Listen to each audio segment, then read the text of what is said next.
Hello and welcome to the Desi Sportscast Cricket Show, and it's a warm welcome to Prasen. How are you, my friend? Hi Bharat, good to be here again.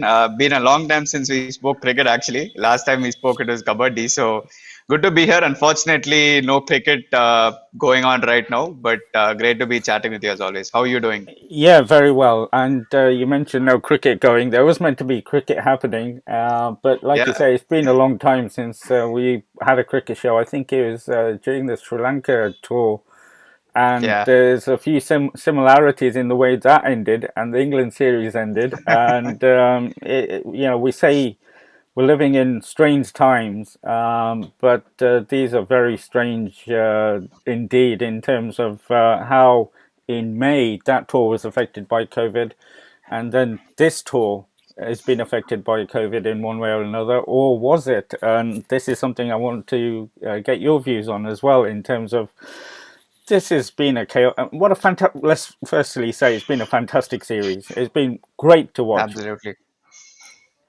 Yeah, it's been tremendous. I think after the first test, not a lot of people expected, the next three games to sort of end with a result on the board. But with India winning two and England winning one, I think it was always going to be an exciting fifth test. In some sense, I'd like to say it was the right decision made because when you consider a test match 5 days, if any player or support staff again tests positive in the second, third, fourth, whatever day it is, you can't abandon the match midway. So I think that's pretty much one decision that was taken. But otherwise, in terms of the Test series, I think England definitely escaped without losing 3-1, and it certainly was on the cards given how the England team was shaping up and what happened in that series. I'm going to slightly question you in terms of you saying it's the right decision, and we'll talk about that. But it really frustrating.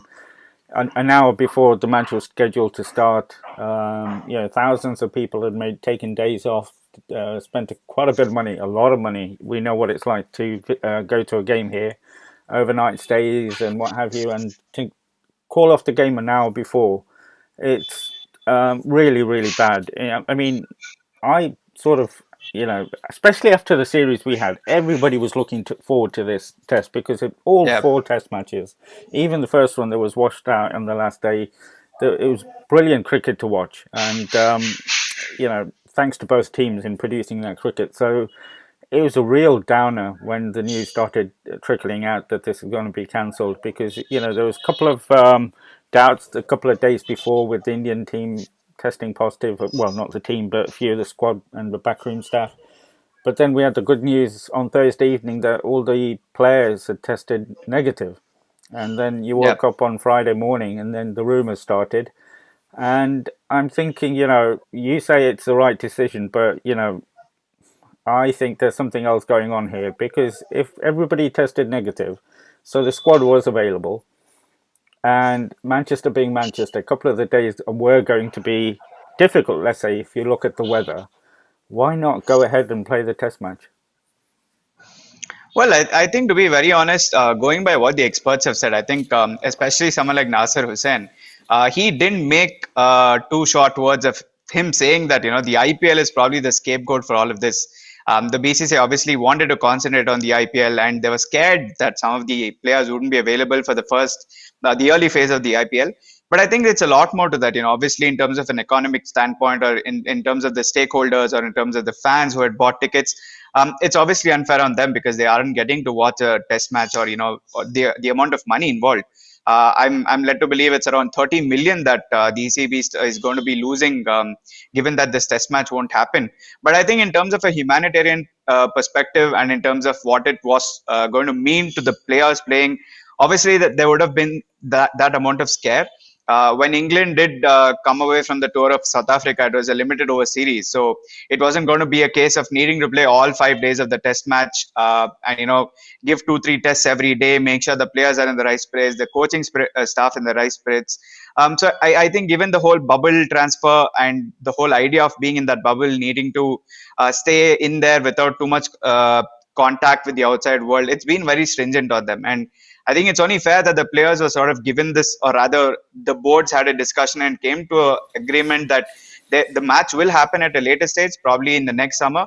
But right now, given the situation and given all that had transpired with the Indian coaching staff, even in terms of the just the one physio, the right decision was taken. Because again, we've heard that the COVID obviously does probably appear, or sort of the positive result does come out only after like 2-3 days. And if that was the case, if premier players were involved, like let's say if Virat Kohli had contracted the virus, they wouldn't have been able to stop the match midway. That would have been worse than not even playing the test match in the first place. So in that sense, I think it was a good choice that was made. Eventually, obviously, you bring up all discussions around the IPL, and I think BCCI are happy with the decision. I'd like to say that. They're certainly happy because now they have the players playing in the IPL and not necessarily going to be undergoing a quarantine and then coming later. But in terms of the decision that was taken, I think it was taken in the right spirit and not necessarily just because of the IPL that's going to start on 19th. And as you know, there was a lot of talk, and I saw a couple of shows where the pundits back home were asking the guys here as to what the restrictions are, what the bubble, if there is a bubble. And there Yeah, isn't much of a bubble here at the moment. England opened up in the summer, and yeah, you've probably seen full crowds, capacity crowds at the test grounds and other sporting venues. No guidance in terms of having to, well, there is guidance, but it's not mandatory that you wear a mask. The use of sanitizers is not as much as what it was even 6 months ago. But I don't know if the Indian team also fell into that mode of living as well, because we know it was a yeah, very strict bio bubble for the World Championship in Southampton. Prior to yeah, that, when India went to Australia, it was very strict. In India yeah. itself, when England came, it was very strict. So, did India? Do you think the Indian team management, they should have stuck to that strict level of staying in the bubble and taking the precautions and not being as free as what England is?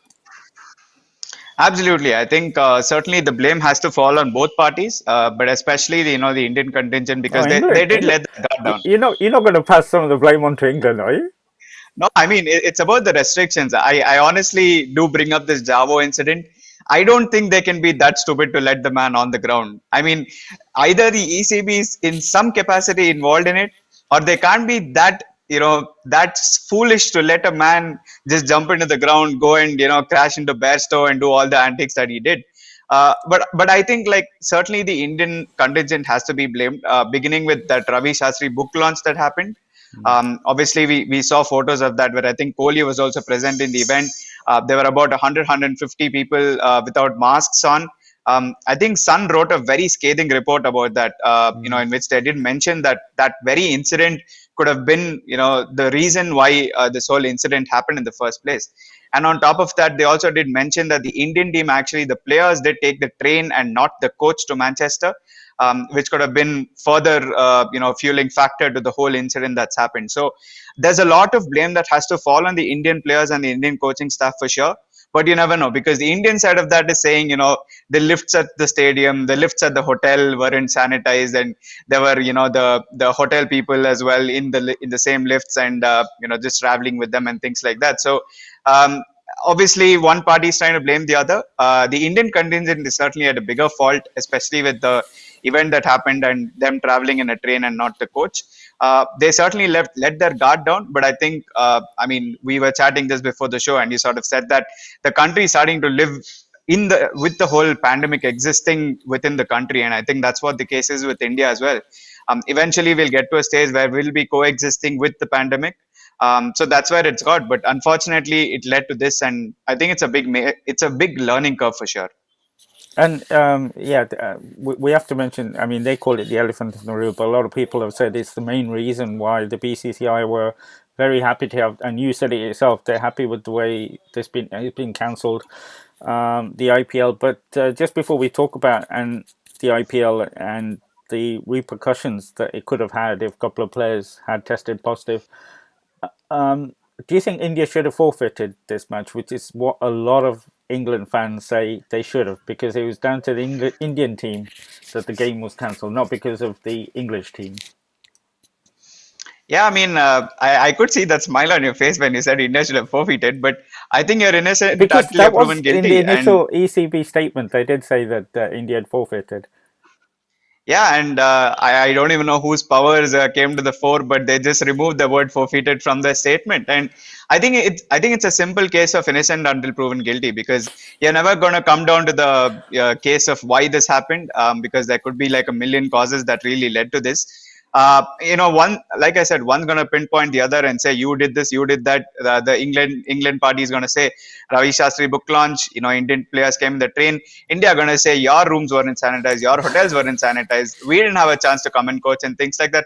It's always going to be a to and fro sort of a thing. So I don't think we're ever going to get to the bottom of it, which is why I really didn't see a reason why India should have forfeited the match, because we certainly had the bench players. We had backups to Mm. play.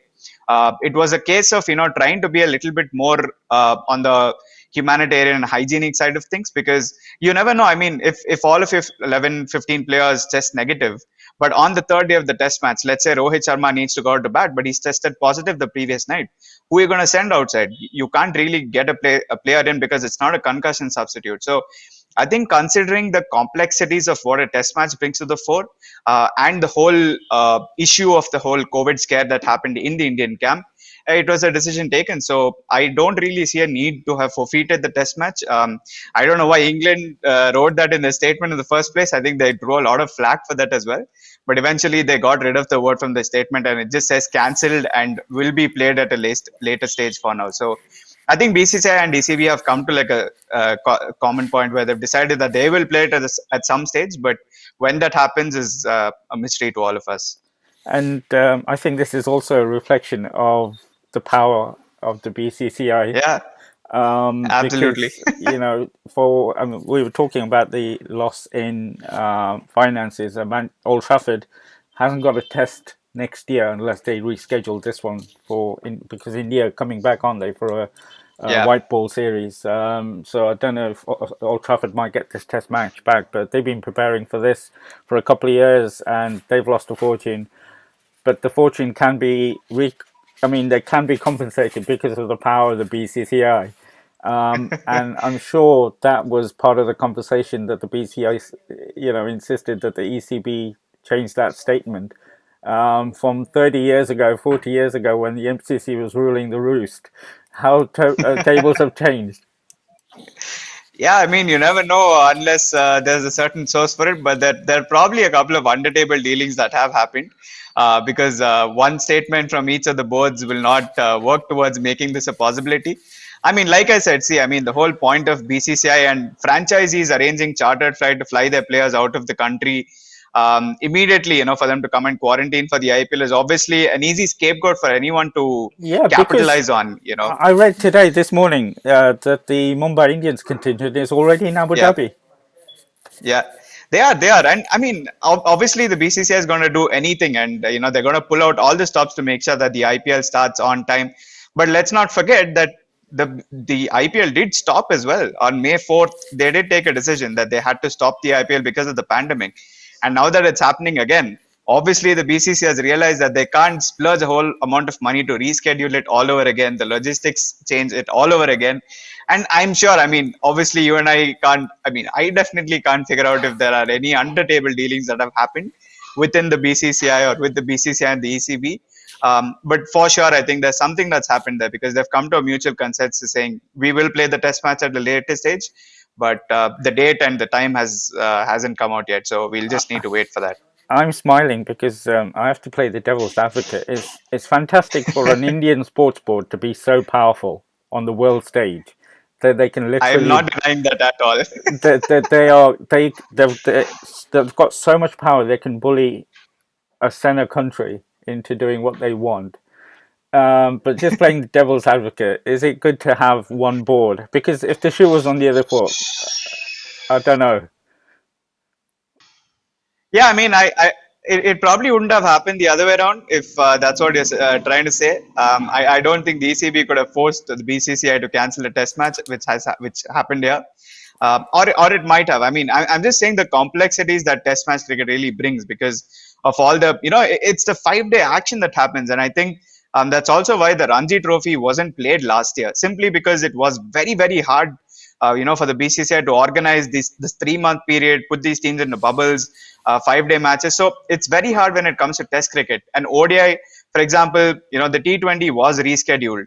The India Sri Lanka T20 was rescheduled because it was just a matter of a day, and that wasn't a problem at all. So I'm just saying, only because this is Test cricket, I think it wasn't a problem for the ECB. Or obviously they did have a whole lot of losses, but I'm sure, with your understanding of BCCI's power, they would have certainly evened out the playing field a little bit, if not leveled it. Well, I'm not sure about leveled it, not anymore. I think that's gone. But you have to smile when one of our federations has got so much power. We should make the most of it, and long may it continue. We'll probably get. You can just think the conversations when Australian board members meet English board members, and you can just think, what they're thinking, that we used to have this sort of power and control. But yeah, but let's talk about the series, because it was a fantastic four-test series, and I think a lot of credit has to go to. Well, Virat is getting. I'll show you. He's getting a lot of credit for boosting the image of Test cricket. Because if India takes Test cricket seriously, and we were just talking about the power of BCCI in Indian cricket, then it has a huge impact. And India always get fantastic support no matter where they go. They sell out crowds. They are box office, let's face it. But it's Yeah, the yeah, brand of cricket that Virat has brought in. He wants to win. And we saw that yeah, in Australia, though he wasn't there. But it's his team and it's his mentality that yeah. seems to percolate in terms of the way the team plays. How was the Test series for you? Yeah, I mean, I think it was great to see different performers step up at different stages of the Test series. KL Rahul with a century at Lords, Rohit Sharma scoring his first overseas century, Shardul Thakur with those twin half centuries, Mohammad Shami slamming Moeen Ali out of the stadium to score his half century, Jasprit Bumrah, getting that pull shot all the way over the fence. Him obviously producing that amazing spell in the fourth Test to get India back in the game on the in that precarious situation. So I think we've had a lot of really, really good performers. Umesh Yadav, I think, was someone who really impressed me, because he's been on the sidelines for quite some time, because no one really talks about him. Everyone just talks about Ishant, Shami, Bumrah, these three big names. But Umesh Yadav really, really made himself available, and he sort of like really stood out in some manner of speaking. And I think for me personally, the ball to get Joe Root bowled was the ball of the series. The way Jack back in and went through his defenses. So I think Umesh Yadav really stood out as well. And in some sense, I think we got to see a different version of Pujara as well. For all that people spoke about him, the number of times Virat Kohli said outside noise, outside noise. I think Pujara really stood out with his aggressive approach. Unfortunately, the only one thing we didn't get to see is Rahane scoring runs. That's been a problem for some time now, but I think it's certainly going to sort of change, hopefully, once we start playing matches in India. And I think I'd also like to sort of take that very thing that you said about Virat Kohli and the attitude he brings to the fore, sort of stitch it with the previous point that we spoke about. I think that's exactly why people shouldn't be misguided in some sense and say that India didn't want to play this test, because what Virat Kohli has done to Test cricket is unparalleled. No other captain in Indian cricket has been able to get so many people into stadiums, get them to watch Test cricket, and elevate this Indian team to a level where they want to win matches. Test cricket for a long time, I think Kevin Peterson also tweeted the other day that he expects only a few teams to play Test cricket by 2026, and he doesn't expect New Zealand to be a part of it, and they are the WTC champions. And that's a big thing coming from someone like Kevin Peterson. So obviously the way Virat Kohli has elevated this team, the way he's given it a new facelift, I think is phenomenal. And for a long time, people might say that it's just something he says in front of a camera, but Virat Kohli has really, really prioritized Test cricket, and the way he plays it, the way he infuses that energy into the team. So I definitely don't think it was an easy way out for the Indian team to sort of go into a quarantine and then directly go into the IPL. It was a case of battling the inner demons to sort of figure out what they can do, and eventually it was a decision taken to make sure that these players. Obviously, it was also about the IPL, because if they were to get the virus, then they'd have to quarantine for 10 days, and then the IPL's there and they miss out a chunk of it.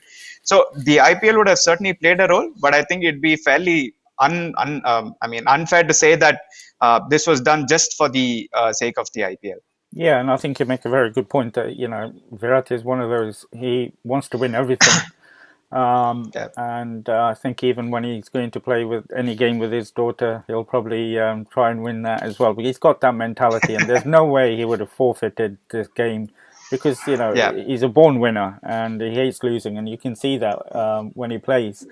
And to win the Patori Trophy after so long, it would have been a feather in his cap because yeah, he didn't get the credit for the win in Australia. That went to Rahane quite rightly. yeah, yeah. But yeah, I think that's another maybe a reason why the decision was taken rightly. But just focusing on the cricket and the actual series, and you mentioned a couple of players and a couple of bowling performances. One that I wrote down was in terms of what stood out for me was Siraj's bowling in Lords, and obviously Yeah. Bumrah's spell in the fourth test.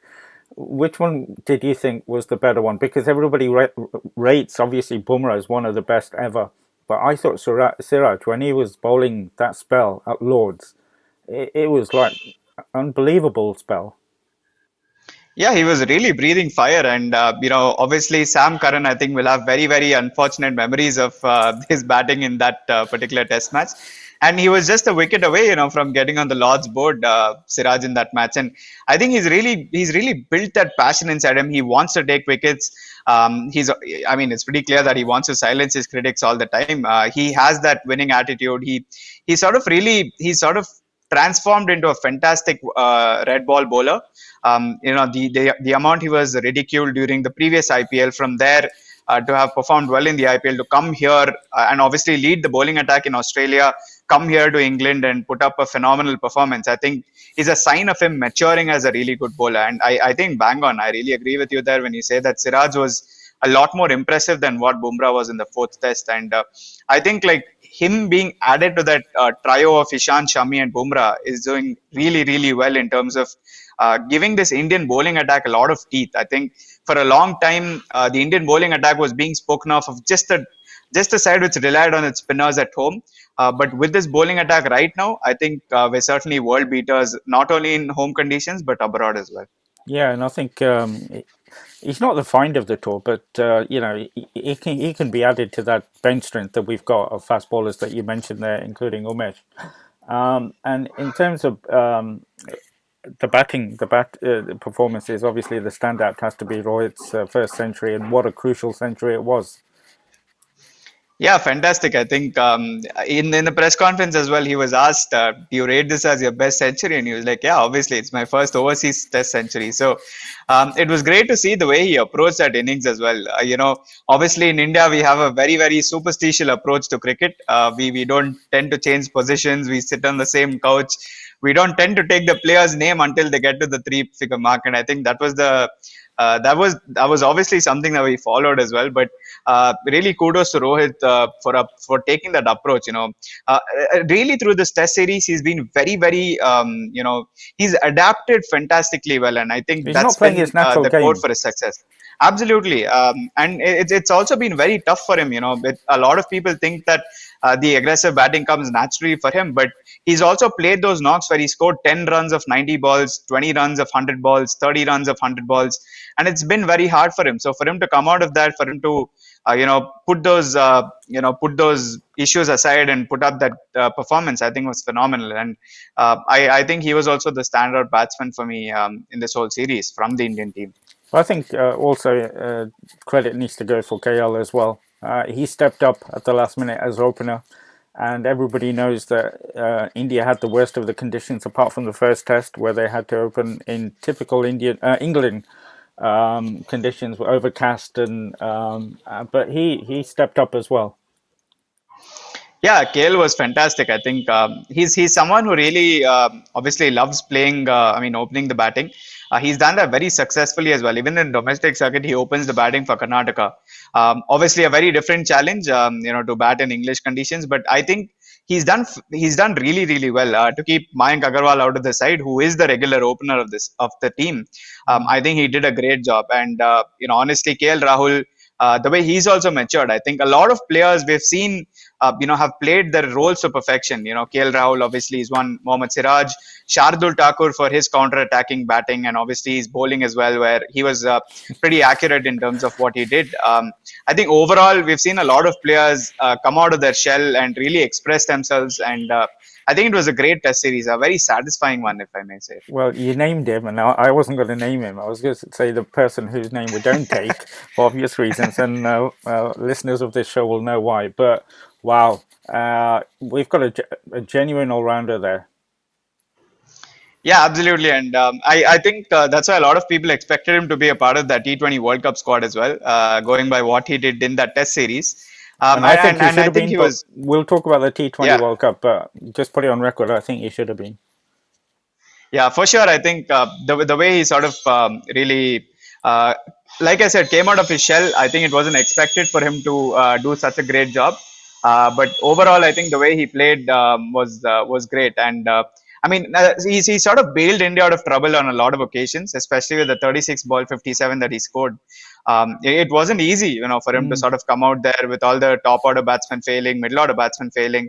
But he really expressed himself well, and you could see the celebration. It seemed like he had beaten Brian Lara's 400 not out, and with that half century. But really, for these players to sort of be on the benches for so many years and come and perform this well when given the opportunity, I think it's great signs for Indian cricket.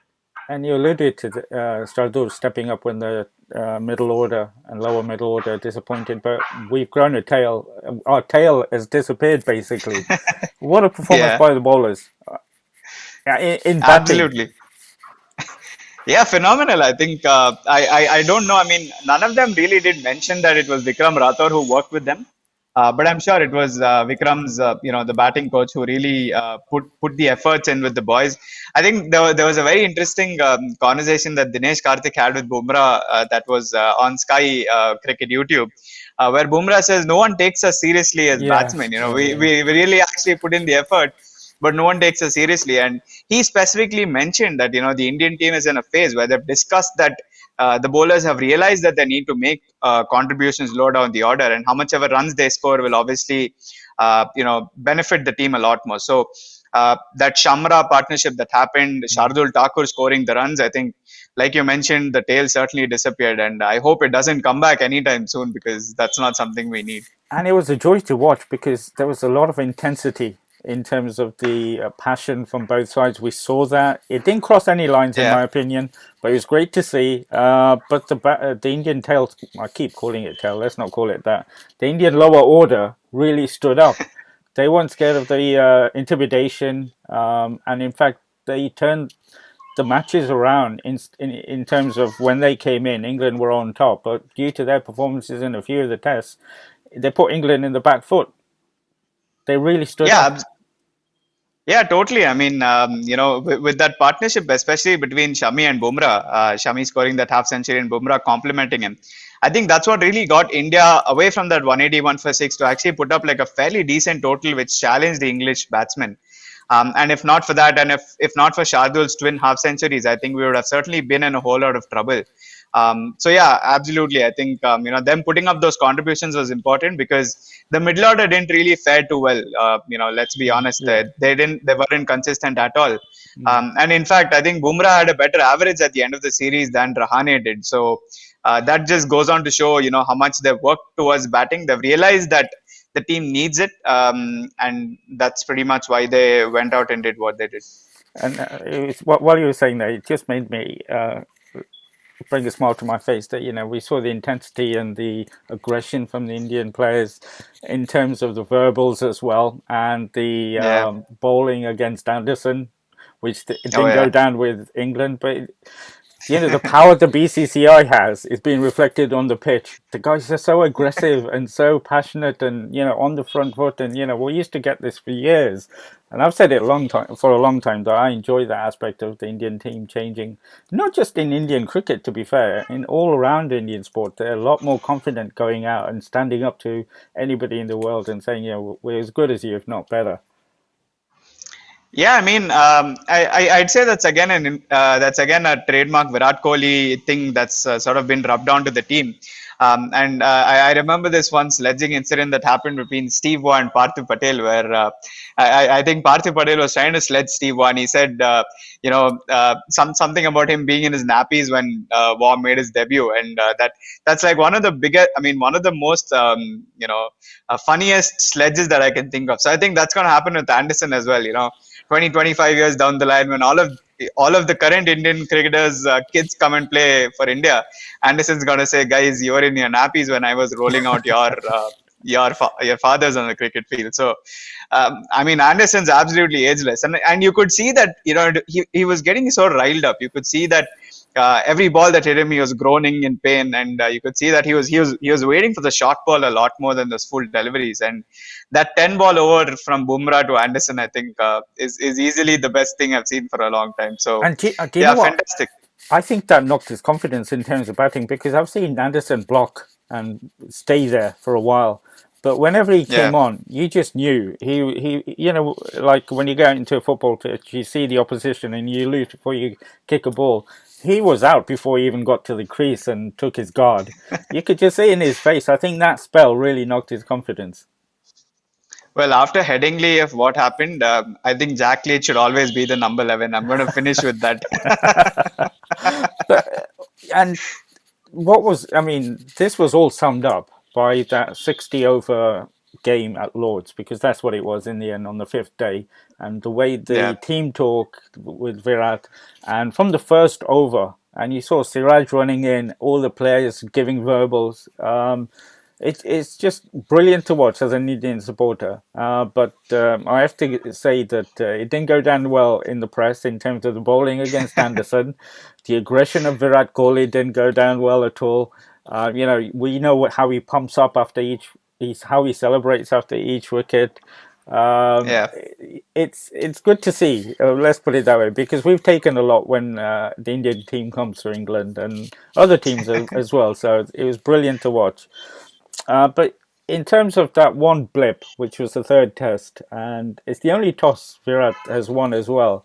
What do you put that down to? Because that was, an aberration, I would have said, that 78. Yeah.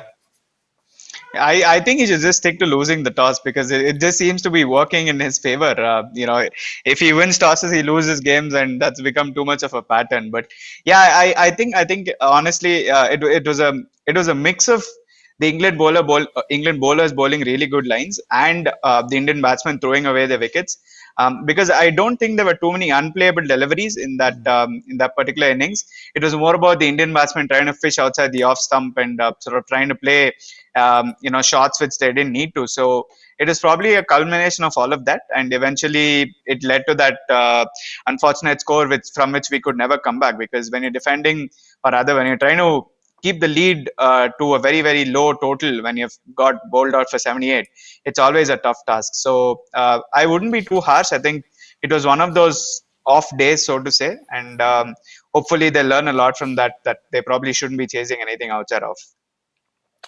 Yeah, absolutely. And even on the, was it the fourth day when, well, just going back to the test, on the first day, I thought having won the toss, he should have put England in because of the Yeah. demoralising defeat they had at Lords, and the batsmen would have been not full of confidence going in. So I think the call was wrong in that place. But even then, when he came to bat, was it fourth or fifth day? I thought if we could put in a decent total because they did well to get back into the game, but then Yeah. there was that collapse that really sealed the fate. But again, great cricket to watch, and a brilliant, brilliant series, and a lot of players stepped up, like we said. But in terms of your man of the series, I mean, there wasn't one awarded, so we have to say, who do you think in the four Test series, who would that award go to for you? I think overall, in terms of consistency, I was really impressed with the way Rohit Sharma approached his batting. He obviously set up quite a few big totals for us, with his century as well, laying a very good platform. So I think overall, in terms of consistency, I'm a little torn between Bumrah and Rohit Sharma, but I'd like to say Rohit Sharma for the way he really set up the innings. Because I mean, like we spoke earlier, it's very easy to be a bowler in England, because the conditions obviously favor you. If you probably come to India, that's probably going to be harder for you to bowl with with the new ball, and you're not going to have too much of swing up your alley. So I think Rohit Sharma needing to adapt in terms of both countering the swing early on, weathering that early storm from the England bowlers, and also counter-attacking in some sense at later stages of his innings. I think that's very impressive to see. So for me, Rohit Sharma is the man of the series. Yeah, I can't argue with that. I think absolutely, and his last inning was pivotal in that victory. But I also have to give, you mentioned the bowling conditions. When we came on to the fifth day in the fourth test, all the pundits in the morning were saying, "Oh, if only Ashwin was here. This is ready Ashwin, made for absolutely. Ashwin." But it No wasn't. other topic, nothing else. It was just no Ashwin. Yeah, Why? exactly. And what a performance by the seam bowlers with the reverse thing, which nobody expected. Yeah, I mean, phenomenal. I think that's where this Indian team has come. The amount of trust and amount of investment that's put into the bowlers. I think it's a great sign of where Indian cricket has really grown in terms of stature. Like I said, we're no more just a team which depends on spin. Earlier, we used to be forced to play both Ashwin and Jadeja because our seamers wouldn't be picking too many wickets. But now in foreign conditions and even back at home, our seamers are capable of taking all 10 wickets. And that's a great sign. So, in hindsight, it's easy for everyone to say that Ashwin should have played. I think there was no one a lot more aggressive than Nasser Hussain when he said Ashwin should have played. Ashwin should have played. Mm. Hussain probably even called Kohli 100 times and irritated him with saying Ashwin should have played. But eventually, all of that didn't matter, and it was a fantastic win. And just to sum up, I think we're going to say that we won the series 2-1. That's the way it is at the moment. So we're going to call it a win, an incredible performance, especially coming back after that defeat in the third test. Incredible performance winning in Australia with that last test match that will stay in our memories forever. And now we've got the last barrier, as it were, South Africa coming up in the winter. How much are you looking forward to that? Because all of Oh, a sudden, very. like we said at the start, Test series is really back on. Yeah, totally. I think, but the only unfortunate part I see there is I hope that South Africa play their full strength team, because they've obviously had quite a few issues, with their batting order, with their bowlers unavailable for major parts of tours. But I genuinely, they've changed captain so much from Faf to Plessis. They've gone to Quinton de Kock. They had Aidan Markram somewhere in between there. Now they're at Dean Elgar. Temba Bavuma has also been there for the limited over series. So the team's seen a lot of change. I think with the obviously the big wigs over there in the CSA as well, with Graham Smith and Mark Boucher. I hope that they put up a good full strength squad, because it's going to be an absolutely scintillating series to watch if that happens. So very, very excited. I think I was really jumping around when I saw the schedule that came out. So very excited, and I hope we get to see a good series. Yeah, absolutely. And I know it's not the South Africa of quite a few years ago, it has to be said, but it still be an incredible achievement to win there. But just very quickly, it just made me think, that in terms of winning away, do you think New Zealand is now the hardest place to win? For sure, I think I think that team is absolutely amazing. The best part about New Zealand is they haven't changed their team for a long time. Mm. They've got the same performers over there. They've got the Saudis, the Bolts. Jamison's coming into the side now. They've got Colin de Grandhomme, Neil Wagner, Kane Williamson's obviously there, Henry Nichols, Tom Latham. They've got the players who've been there for so many years, and they've got used to those situations. They play together as a team. And I think now this Indian team, having performed that well in Australia and having performed that well in England now, I think if we go to New Zealand and play, it's going to be absolutely amazing to watch that series. What happened last time around was probably down to lack of application and all Mm. of that. But with the newfound belief in this team, I think it's going to be brilliant to play over there again. Yeah, absolutely. And it just goes to show where this Indian team is, that we're looking forward to Test cricket so much and can't wait for the South Africa series, because in between we've got the small matter of the IPL, and then obviously the T20 World Cup. And we spoke about it a few minutes ago about Ashwin had to be in the Yeah. squad. Why wasn't he in this team? Why wasn't he playing Test cricket? But I've just brought up the Indian squad on the screen, and he's made it into the T20 World Cup. Expl- Explain that one to me first before we go through the whole squad. I think for starters, Ashwin is always going to be in the picture, especially given how much experience he has, and obviously Washington Sundar being unavailable because of injury. Obviously, he's pulled out of the IPL as well. So I don't think they'd have wanted a bowler who was injured in the IPL and come into the T20 World Cup directly. So in Ashwin, they've got someone who's got a lot of experience. Obviously, the last T20 he played for India was back in July 2017, if I'm not wrong. And since then, he's obviously been a consistent performer in the IPL. Captain the Punjab Kings. He's played for the Delhi Capitals. Obviously, was out with an injury for a major part of last season. That's why Akshar Patel's come back in, because obviously he had a great IPL phase one. IPL as well. IPL 2020, he had a great season. So Ashwin, in terms of his experience, they also need a finger spinner because they've gone with like a whole bus of wrist spinners and leg spinners in that side. So they needed someone who can really bring that off spin variety into the side. Krishnappa Gautam obviously hasn't played a lot of cricket for him to be picked. If you look at the others like Jayant Yadav, Jalaj Saxena, none of them have been too impressive in some sense. So I think Ashwin was the obvious answer to their question of who's going to be that off spinner, and rightly so. I think, like we've been speaking about Ashwin in the test side, that's not happened. So I think Kohli went to the selectors and said, okay, at least pick him in the T20 squad because that's going to silence a lot of people. And I don't know if my memory serves me right, but it's something that we were talking about at the start of the year, whether Ashwin can get into the T20 World Cup. Yeah. And he's not, like you said, he's not played since 2017 when he played against the West Indies. So, and obviously, for him to come back into this format, I mean, where's his performance come from that justifies his place? I know you're saying we need that off spinner on in there, but in terms he's not played any cricket for what 4 or 5 months. Yeah, I think Ashwin's selection in the side is not purely based on what's happened in the past 4 5 months, but I think it's an acknowledgement of all that he's done to improve himself as a bowler over the past 1 or 2 years. I think, I mean, a lot of people, why Nasser Hussain kept harping on the fact that Ashwin should play, even if the conditions don't suit him, is because he has so many deliveries up his alley. He's a master trickster. Obviously, it comes with experience. Even if you consider someone like Washington Sundar, he doesn't have that much variation in his bowling as much as Ashwin does. With the carom ball, with the drifter, with the off spin, with the top spin, and all that he has.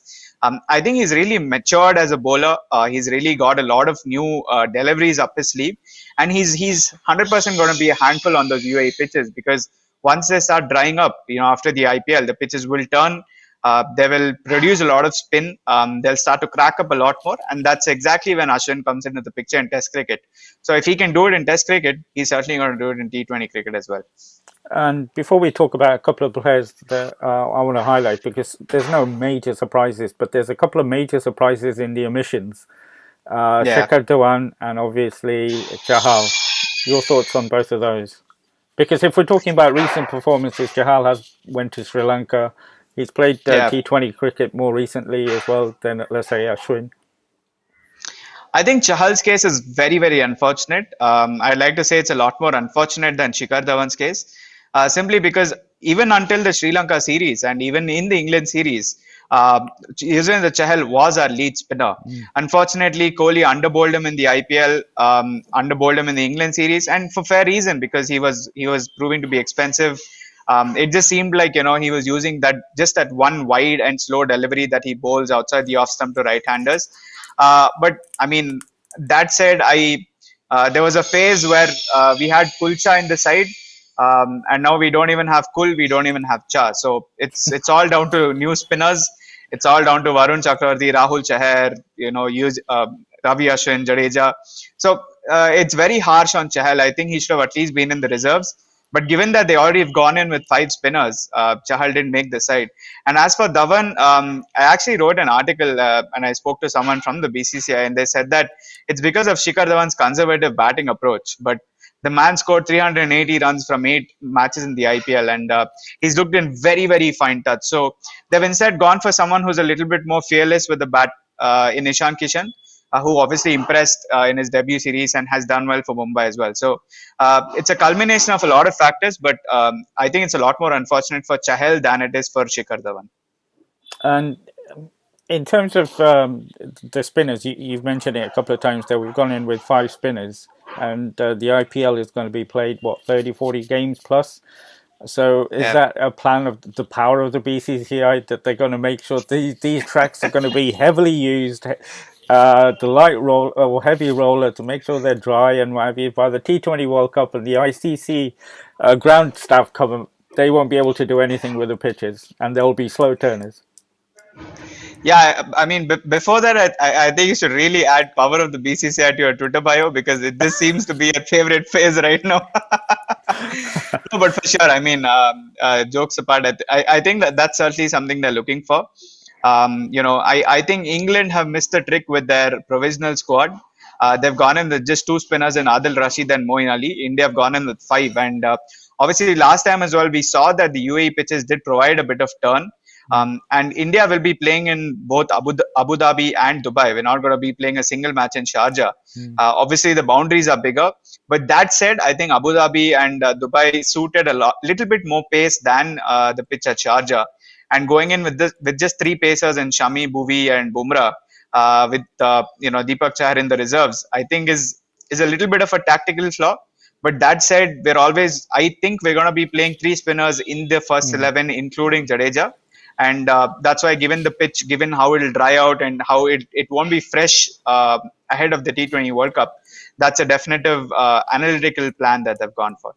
And we mentioned the comeback of Ashwin. We have to mention the comeback of Bhuvi as well, because when we last spoke, he wasn't certain to get into this T20 World Cup squad. Or even though and you do, I know you really rate him as well. Were you surprised to see him come back? Absolutely not. I think he's been a lead pacer. Obviously he's had his fair share of injuries. It's been very unfortunate for him in some sense that he's had to miss out on a chunk of the action. But he looked really convincing in the series against Sri Lanka. Obviously, he will be, leading the pace attack for the Sunrisers as well in the IPL. He's been fantastic up front with the new ball and in the death overs as well with the change of pace and his Yorkers. So I think he's a welcome addition. He's certainly someone who is is rated very highly in the Indian circuit as well. And good to see Bhuvi back in the T20 World Cup squad. The next one that was slightly not concerning for me was that I read quite a bit that Hardik's going to be fit enough to bowl. He's allocated 4 overs, but we've seen him bowl last time in Sri Lanka, which wasn't, let's face it, the most impressive spell that he's ever bowled. And we spoke earlier about the case, certainly for me, that Shardul made to get into this squad. What do you think of the selection of Hardik and his potential as a bowler and having Shardul in the reserve list? I think it's going to be very important for Hardik to bowl in the IPL and bowl quite a bit. I think that's a message that probably the Indian team management would have given Rohit Sharma as well to get Hardik Pandya to bowl a lot more, because obviously while the IPL is probably everyone's eye candy, the T20 World Cup is something that's going to be very, very important. And like we've discussed, we've gone in only with 3 pacers in the main 15-man squad. And although we might not play all 3 on any given day, that just means Hardik Pandya's overs will be a lot more crucial than if we play all 3 seamers. And obviously, Hardik is a very, very good bowler as well. He's not like just a part-timer who's going to give you 2 overs and, he'll be taken for 18 runs. He's someone who's a wicket taker. He has those cutters, but it's going to be very, very important for him to start bowling as well. Because like we've mentioned in the past, his value as an all-rounder is a way bigger asset than him just being a batsman. So anyway, if we're going to be batting until about 6-7 with Jadeja at 7 and then the 4 bowlers, we need Hardik Pandya to be able to bowl as well to provide that extra cushion for Virat Kohli to experiment. So I think beginning with the IPL, Hardik Pandya will need to bowl a lot more to get him in shape for the T20 World Cup. And you mentioned Jadeja coming at number 7. So if I was to just go through what the possible lineup would be, it'd be Rohit and KL opening, Virat number 3, Sky at number 4, Pant at number 5, and Hardik at number 6, and Jadeja at number 7. Yeah, absolutely. Uh, I'd say we'd go with that. Probably Hardik Pandya would come above Rishabh Pant for me. Because if Pant is given that license to kill, I think he's a lot more better than if he needs to sort of knock it for singles and doubles. So I think Pant at 6, Hardik at 5, and Jadeja at 7. and who would your four bowlers be? I'd go with Bhuvi. Obviously, I'm also going to pick Bumrah in that side. I'll go with Varun Chakravarti to start off, and probably Ravi Ashwin as well. Oh, for a minute, I thought Ashwin wasn't going to be selected either on this one as well, and everyone would be calling for Ashwin to be selected throughout the tournament. But no, I think nobody can argue with that selection. The questions will be if there's a replacement needed, and one of the talk has been, well, last time we spoke, I think there was talk that Virat would look at opening with Rohit in the T20 World Cup, and but that has been the stuff that I've read, they've said that he won't be opening, and if we need a replacement opener, it'll be Ishan Kishan. Well, if he wants to open, he can. He's the captain, and no one's going to tell him anything about that. But yeah, I mean, I don't think he needs to open because Kohli himself has been a very very big advocate of Rahul opening in the T20s, and obviously Rohit Sharma is going nowhere because he is our best opener. So I think Rahul and Rohit should certainly open.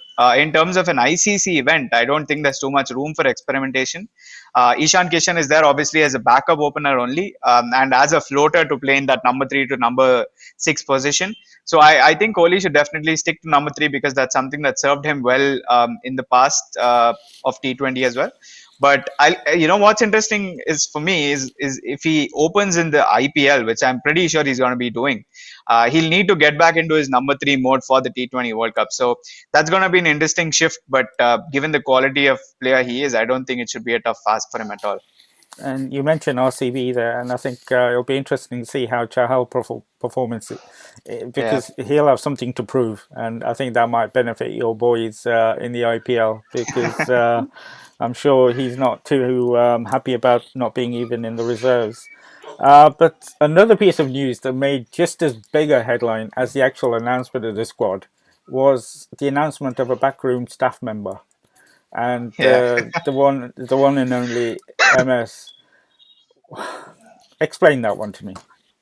I can't I really understand that can't one. because I we were lost for words as well. I think when so what happened here in India is the squad announcement generally happens via a press conference, and this time the press conference was aired live by one of the digital media channels, and as soon as BCCI put out the squad, people were very excited. But little less than a minute later, it was announced that Dhoni was going to be the mentor of the squad, and no one cared about the squad. No Exactly. one cared about the squad for the next 10, 12 hours. It was all about Dhoni. Memes on Dhoni, Dhoni World Cup wins, how Dhoni was going to win the World Cup and not Virat Kohli. Exactly. Literally, like everything was about Dhoni, and for no small reason because Dhoni is obviously just like how Sachin is a god. I think Dhoni is another god that we've got, and With trophies. yeah, with trophies, exactly. And as cliched as it sounds, I think he's one of India's most important assets in terms of the cricketing sphere. So it was no surprise that he made all the news, and I'm honestly excited for that association. And there was actually a very interesting conspiracy theory that Dhoni was the one who got Ashwin into the side, because Ashwin obviously blossomed under Dhoni. But that said, I still think it's fantastic that Kohli has someone to look up to, because as much as Rohit Sharma has won titles in the IPL, he still hasn't captained India at such a big level, and there's only that much that he can help. But Dhoni, with his 2011 World Cup win, 2013 Champions Trophy win, and the inaugural T20 World Cup win, I think he'll have a lot to give Virat Kohli in terms of advice off the field. So very, very excited for this alliance that's going to come up. I'm confused. Who should Virat listen to, MS or Ravi? No, I think he should stick with Dhoni for now because Dhoni's won the titles and he knows how it's done. And there's a reason he's there. He's obviously going to be a mentor, and I think it's great even for No, but what's Rishabh the Pant. difference between a mentor and a head coach? So that's the thing. I think I sort of agree with Ajay Jadeja in some sense that I'm not really sure why this Indian team needs a mentor. Yeah, exactly. Because Yeah, because there's a head coach, there's a batting coach, there's a bowling coach, and you can't really do much more than that. Yeah. So I think Dhoni is just there just for that. Okay, I've won trophies. I'll show you how it's done. Sort of an attitude. More than him actually being there to. Obviously, he's gonna guide the youngsters and even guide Kohli to some extent to tell him what to do. But eventually, it's what happens on the field, and there's no way that Dhoni can influence that because he's not gonna be behind the stumps and giving out advice. So I'm not entirely sure of what Dhoni's role will be, Mm. but I agree where when we say probably it wasn't needed, but in terms of adding that hype to the Indian team taking part in the T20 World Cup, I don't think it could have got bigger than this. Do you genuinely believe that Ravi and Virat were really involved in this decision, or were they told this decision and didn't have much of a choice? Because if it got Um, out, if it just imagine if it got out that they said no, that'd yeah, make huge headlines. absolutely. And I think Jayesh also mentioned that he was the one who picked up the phone and called MS Dhoni, and he was really happy that Dhoni actually agreed for the role. So, I mean, I'm not entirely sure if Ravi and Kohli would have said no, but personally, I think Kohli wouldn't have said no because how much he's learned under Dhoni, and obviously, he's under immense pressure to win a trophy. He hasn't done that ever since he's taken up captaincy. So if it happens, eventually the credit's going to go to Dhoni, but Kohli Yeah. still has a trophy under his name. So I think it's a win-win. Well, yeah, it's a strange one, but you can't deny MS's experience and leadership qualities and what he could bring. But it's just, I think, a little bit. I don't know. It could put a spanner in the works in terms of there'll be the passionate team speech from Virat.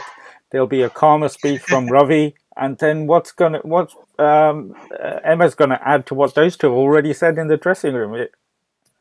He's not going to say anything. He's just going to keep It's quiet. just If gonna be anyone there. wants anything, they can ask him. Otherwise, he's not going to say anything. Well, we'll see how it pans out. And but one thing is, well, I'll ask you. I was going to give you my opinion, but it doesn't count for anything. Yours is a lot more important. What do you think of the final squad that's been picked? Are you happy with that, or is there somebody that you Uh, think should have been in there? And is this a team that can win the World Cup?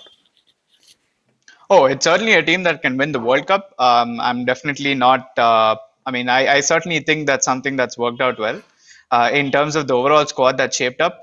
I just think we unfortunately don't have a backup for Hardik Pandya. And in some sense, if Hardik Pandya is going to be more of a batsman than a bowler in this T20 World Cup, we probably needed to have dropped one spinner because we already have Jadeja anyway, and we have Aksar for backup. So we could have dropped one spinner to accommodate maybe Shreyas Iyer in the main squad, or even someone like, let's say, Deepak Chahar for that pace quartet plus Hardik Pandya as well. So I think we're one spinner extra and either one batsman or one pace bowler short. But apart from that, I think this Indian squad is fantastic. The first 11, I think, looks absolutely phenomenal, and can't really wait for the T20 World Cup to get started. Absolutely, and I think it's a really good squad. There's not anybody you can argue that should be in there. But the only question is we've got a tough schedule of IPL games to go through, and we hope all these 14, 15 players plus the backroom, the guys in like Shardul and Shreyas don't get injured. I think that's the big worry of the IPL, isn't it? Yeah, I think it's certainly gonna be a big worry because obviously the T20 World Cup is the bigger talk of the town right now and not the IPL. So they'll need to keep fit, I think. But the best part is we'll certainly have match practice and on the Mm. pitches which we will be playing the T20 World Cup as well. So that's certainly going to be a big advantage, and hopefully that translates into good performances as well. Because like we spoke about earlier, Kohli's gone through a massive trophy drought, and I don't think there can be a better team than this to arrest that slide and sort of get Kohli his first trophy, and obviously give Dhoni all the credit for everything that happened. Yeah, absolutely. I was laughing because we won the series in Australia. Rahane get all the credit. We didn't quite pick up the Patodi Trophy because of what's happened, Yeah, and now if he wins the T20 World Cup, there'll be Dhoni in the background. Dhoni. But it is what it is. But and there'll be a few memes about that as well. But absolutely incredible cricket we've had in the summer so far. Frustrating end, but incredible cricket to look forward to right up to the South Africa series. So it's going to be a lot of intense viewing, and it'll be good to keep up with you and talk about it as we go along, as we always do during the IPL. But thank you for today. Really enjoyed it, and hopefully I'm off to the football now. Man City in town, so there's a big game coming up for us. Looking forward to that. And Yeah, guess who's probably gonna be making his debut for United. So that's I probably think, gonna be a bigger talking point for that.